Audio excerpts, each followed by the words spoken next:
You are listening to the Foreign Policy Focus podcast. We cannot wait for the final proof. The smoking gun. It could come in the form of a mushroom cloud. Haven't you driven enough people from their homes already? Bulldoze their villages, seize their property under laws they had no part in making. Now working in Libya with friends and allies, we've demonstrated what collective action can achieve in the 21st century. Now the host of the show, Kyle Ansel.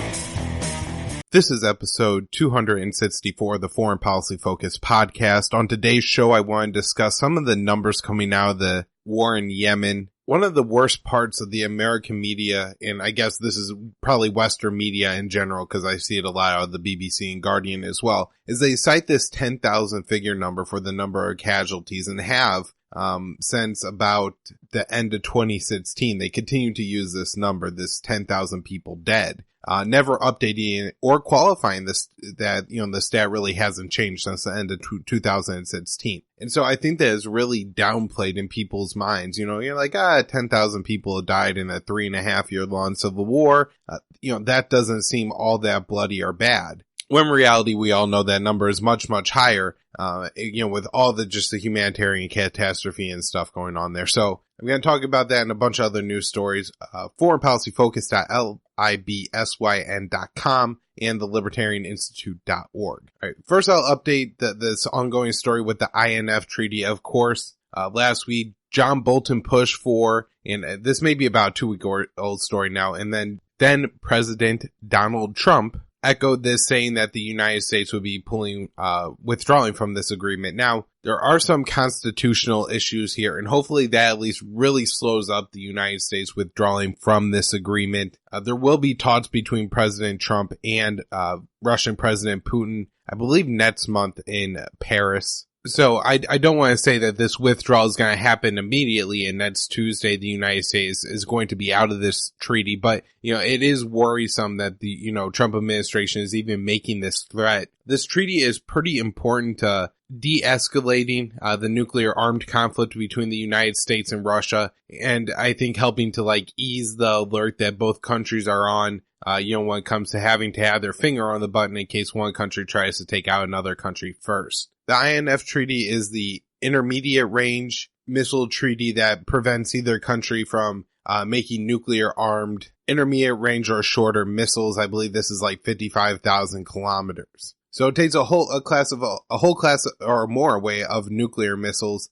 There are some exchanges of claims that one side is violating the treaty and the other is. It does seem that, by the letter of the treaty that both countries are probably at least a little bit in violation of this agreement. That doesn't mean, as, Senator Rand Paul is saying, that this can't be worked out. I've talked about the violations of at least the claims made by each country about the other country's missiles. So if you want that, check out the previous episode of Foreign Policy Focus. That's number 263. But I will add that Dan McAdams, who is on the Ron Paul Liberty Report, they talk great foreign policy most Mondays through Thursdays. So I really recommend you check that out. If you're listening to this show, you could probably learn a lot from that show as well. And McAdams points out that there's also the problem that I guess the Americans have made some test missiles for their Patriot missile systems, and these would be missile systems to intercept, these intermediate range and short range missiles. I'm not sure about the short range. I'm pretty sure about the intermediate range. And so the Americans have designed test missile systems with test missiles and test launchers, to see if their Patriot missile systems work. And so technically, I think these would be violations of the treaty as well. Now, I understand how this, is a little bit different than the Patriot missile launchers or the Russian missiles that are claimed to be in violation of the treaty. But again, just another thing to point out that, that this is also a problem. And if Russia had these missiles, the United States would probably be complaining that it was a violation of the treaty. Over the weekend, I just was, kind of browsing the internet, and I came across Terminator 2 Judgment Day. The movie came out in 1991, but I remember watching it as a kid, probably around the age of 10 to 12. So kind of, the year before and then after 9/11. And in that movie, the kid in the movie who would have been my age at that time, at one point, John Connors, the character, says, I thought Russians were our friends now because, the plot of the Terminator movie is that the machine launches missiles and, provokes a confrontation between the United States and Russia. And so in the 1980s, that was a great movie plot, but this movie then comes out in 1991 at the fall of the Soviet Union. Maybe that really caused some problems for the writers of this movie. But they kind of had to work around the fact that, the United States and Russia, then Russia didn't have the same tensions that they did just a few years before. And so it seems crazy that we're now back in this era of a new Cold War where we're talking about, building more nuclear weapons, withdrawing from these treaties, between the United States and Russia. When, in my childhood and in 1991, the kind of accepted, little line that how you would explain it to a kid was that the United States and Russia were now friends. And so, I don't know, that was just a crazy anecdote to me, and I thought it'd be interesting to share it with you guys. Alright, so Iranian oil sanctions, I believe, are going on next week, and the U.S. has threatened to put secondary sanctions on any, companies or countries who violate the U.S. sanctions and continue to buy this oil. The United States has talked about giving waivers for these sanctions. There was a story that claimed the United States said they would give India waivers for the Iranian oil sanctions if India in turn bought United States F-16s. I have heard people, I guess, within the administration, within the government, deny that this is the case. Yeah, so I'm not sure, how accurate that report is, but, the U.S. does have a problem here that major powers and, India being a regional power and a nuclear power and China being, a rival world power, a big regional power. And, both of these countries, Iran is in the region, are huge importers of Iranian oil. I don't think China has a lot of their own oil imports. Oil reserves. I'm not sure about India, but they both buy, and they have huge populations, a lot amount of Iranian oil. And so if these countries kind of shut off that pipeline, it could be a real, and I know there's not a literal pipeline, but if these countries stop, importing that oil, it could be a real problem for Iran as far as their oil exports go. It does seem that India continues to, kind of reiterate that they plan to violate the sanctions and continue to buy oil from Iran. Turkey has made similar claims. And of course, just another wrench in all of this and trying to figure out, what's going to happen here and the geopolitics at play. The Khashoggi murder have had huge implications here because I think the United States and the Trump administration would like countries to make as little noise about this as possible and to downplay the event as much as possible.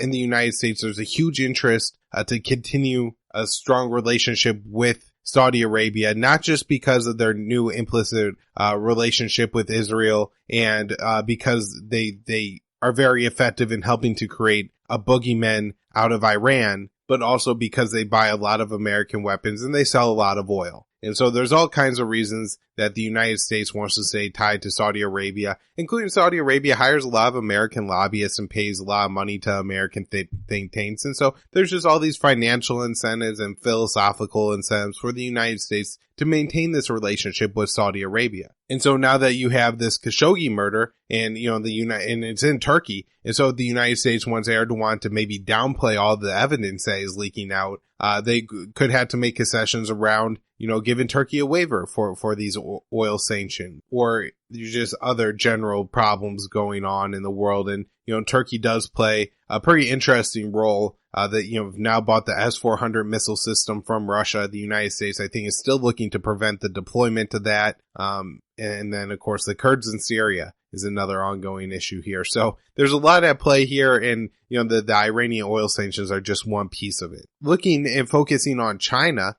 may want to, remain buying this Iranian oil because I guess, the reason they import it is because it's the best way for them to get in. The more oil on the market, the cheaper China is able to import it. And, it seems to be good for and a need for their growing economy. So I'm sure they want as much oil as possible, as cheap as possible. And the United States is engaging in a trade war with China. And I think I've expressed on the show that I'm not a big fan of tariffs. I don't think they're effective in achieving the ends that Donald Trump wants them to. But my focus and, what I pay attention to is foreign policy more so than, studying all the latest economics. And so if anybody's interested in a libertarian take on this, I'll link to something in the show notes page if you just want to hear why libertarians in general are opposed to these sanctions. But if the United States, kind of wasn't picking this fight with Iran, maybe United States would have more leverage here with China. There's also the issue that the United States has looked to challenge the Chinese influence in both the South China Sea and along with Taiwan. The United States recently sailed some warships through the Taiwan Strait, and we continue to fly our bombers around and sail our ships through the Chinese claimed territorial waters in the South China Sea. I've discussed this on a past episode, and I'll link to down the show notes page if you want to know more about what's going on in the South China Sea. But the Chinese are responding by, threatening more attacks if the situation with Taiwan changes. Of course, they're kind of an independent country right now, but China maintains this one China policy saying that no, Taiwan is a part of China. And then the United States, on policy say they bat this, but then in action, they sell Taiwan weapons and, sell their ships through the Taiwan Strait, which would be I think, a suggestion that China doesn't own that strait, which they would if they own Taiwan, and is seen as a reflection of Taiwanese independence. And China has also said they're kind of making their fleet that would, their war fleet that would deal with the Taiwan region, kind of ready for war. And while this, may not change a whole lot on the ground and isn't necessarily a sign that we should all be scared that we're going to go to war with China, a mistake happens and there's a misinterpretation. If the Americans are, the enemies of the Chinese, then anything China does would be seen as a provocation. But if America and China are friends, then you have to ask the question, like the little boy in Terminator 2, but I thought we were friends now. Why would this even happen? And, that gives time to pause and correct any mistakes from being, turned into a major world-ending event. An announcement came out of Germany, France, Turkey, and Russia. I believe they were meeting in Turkey, that they want to see a lasting ceasefire in the Syrian civil war. I think this is a positive sign if you're looking towards peace. I know the United States is involved in this kind of agreement, and if they were, they probably wouldn't mean it because they still maintain this policy that they're going to leave their troops in eastern Syria until the Iranians leave. But it is a sign that we may be losing some of our ally support for that mission. I did read a report that there was some shelling of the Idlib province. I'm not sure, kind of by who or who provoked it. And if there were any, maybe violations of the ceasefire agreement that provoked the Syrian army, from attacking. However, it does seem that generally that ceasefire has been holding and preventing a whole lot of fighting from going on. There's a really interesting story out, and I'll link to it in the show notes page for those of you who want to read all the details. But the general story is this. Russia is now claiming that in January, a U.S. spy plane, a Poseidon, controlled drones that attacked Russian military positions in Syria. Now, from the language, it seems that this wasn't a U.S. Reaper or Predator drone, but rather a drone launched by some other party. It's not clear if it was maybe the U.S.-backed Kurdish forces or some kind of Syrian rebel forces, potentially even Al-Qaeda-linked forces or ISIS or something like that. There's no indication of who it was. Launched some drones, and then the American Poseidon aircraft, which is this spy plane that the U.S. uses, and a bunch of equipment on that, took control of these drones. Now, none of these drones killed any Russians. They were all either taken down or disabled or crashed. But Russia says they had the intel that the U.S. drone or the U.S. plane took control of these drones. And there's no indication here that was a coordinated effort with the rebel groups. I think there's a few explanations of this event. One, it could be, it was just a test operation. I read a lot of reports that Russia and the United States have been doing this, but nothing really confirmed by either military that was going on. So it's hard to know, if it's fact or fiction, but that both countries are trying to interfere with each other's missile and drone technology in Syria using various satellites and other technologies. And so this may be just part of that overall mission, kind of a test to see if they could do it.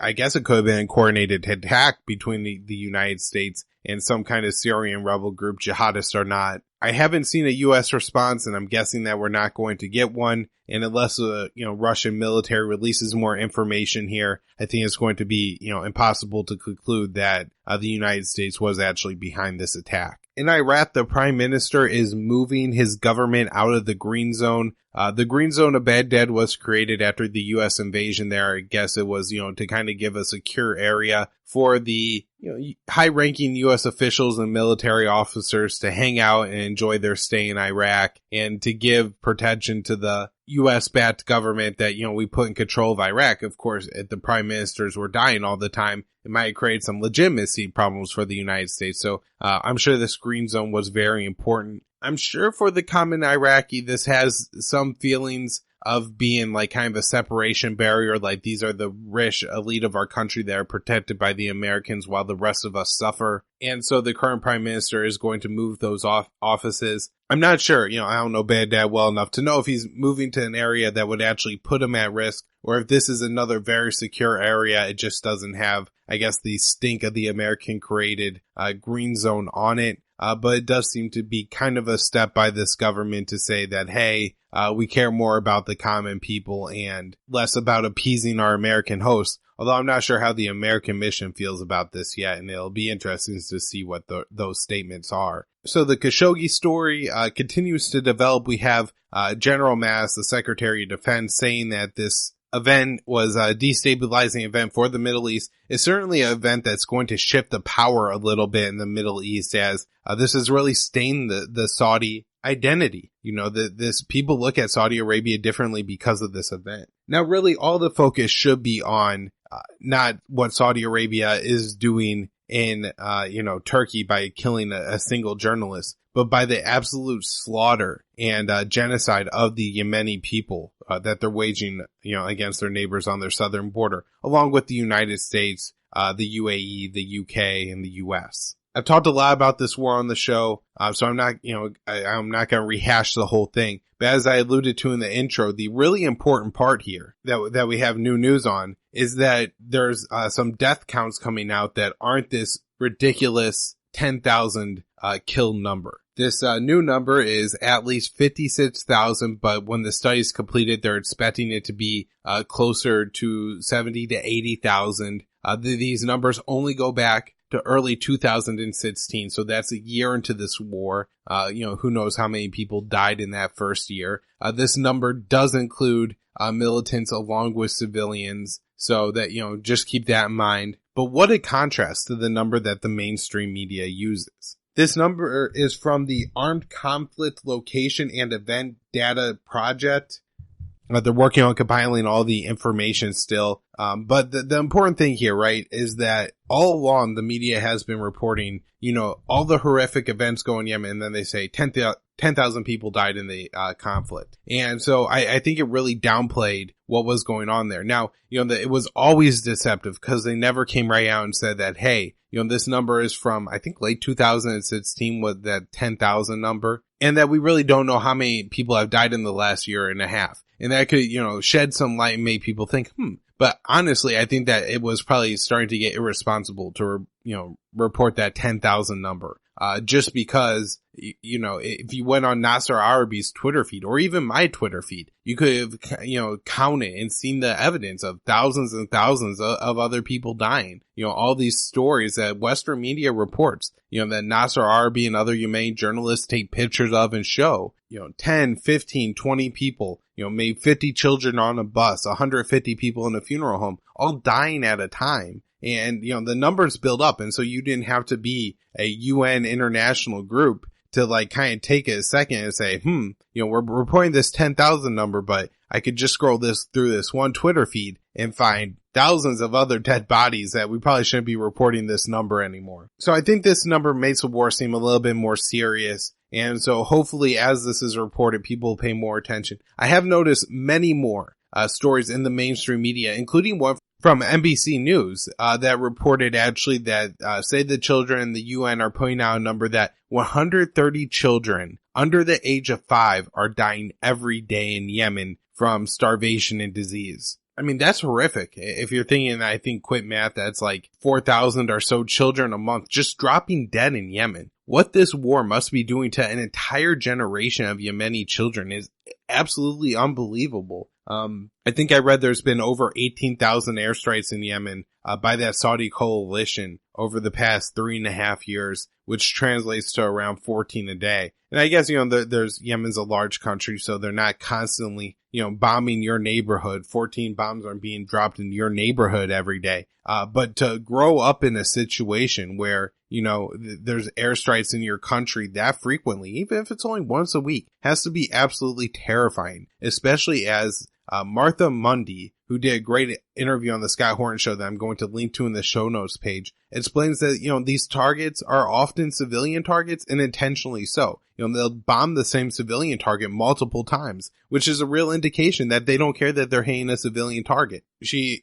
points out how this is a food war against the people of Yemen, that they're intentionally bombing targets that would help to deliver or produce food for the people, including farms and farm equipment. And as I've discussed on the past on the show, all this war is made possible with the help of the United States. I mean, we are the world empire, and so if you follow the U.S. track record in other places in the Middle East, if one country or people is inflicting a genocide on the other, then we attack that country. And so, the United States isn't going to war in Saudi Arabia, which I don't advocate for. But I'm just saying if we're on the right side of the humanitarian situation there. But in the case of this war, we actually make it possible for Saudi Arabia to wage it by providing the mid-air refueling for their airplanes. We provided their airplanes. We provide the maintenance on those airplanes. We provide the bombs, which Saudi Arabia would have used all theirs up. They would have been, out of bombs. And maybe they could have found some other places, but they certainly didn't have to continue to be U.S. bombs being dropped on Yemen. But the mid-air refueling is really key. The political cover at the UN is really key. And then the help with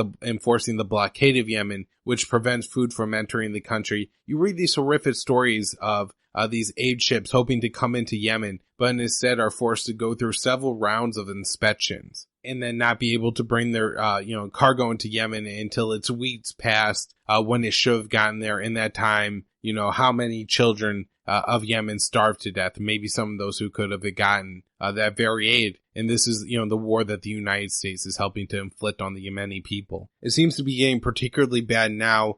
There's another cholera outbreak. They're talking about around 10,000 cases a day. If you listen to that Martha Mundy interview, Scott Horton and Martha discuss how this number is probably inflated and was in the past just because they count all cases of diarrhea as cholera. And it's because it's treated the same way. It's just a practical thing. But at the same time, diarrhea in these conditions is absolutely deadly. And so these people who come in with reporting vomiting and diarrhea, whether it's cholera or not, are at risk of dying and do need hospital, care because they don't have the, easy access to care that people in the United States do, and, a refrigerator full of food or any food at all. There's also the situation that the invasion of Yemen by the Saudi and UAE-backed forces, the Hodeidah city holds the very important port of Hodeidah, which is where most of the food aid and just general aid and imports come into Yemen. The Houthis control the city, who are the forces that are in rebellion of the Saudi, UAE, US-backed forces.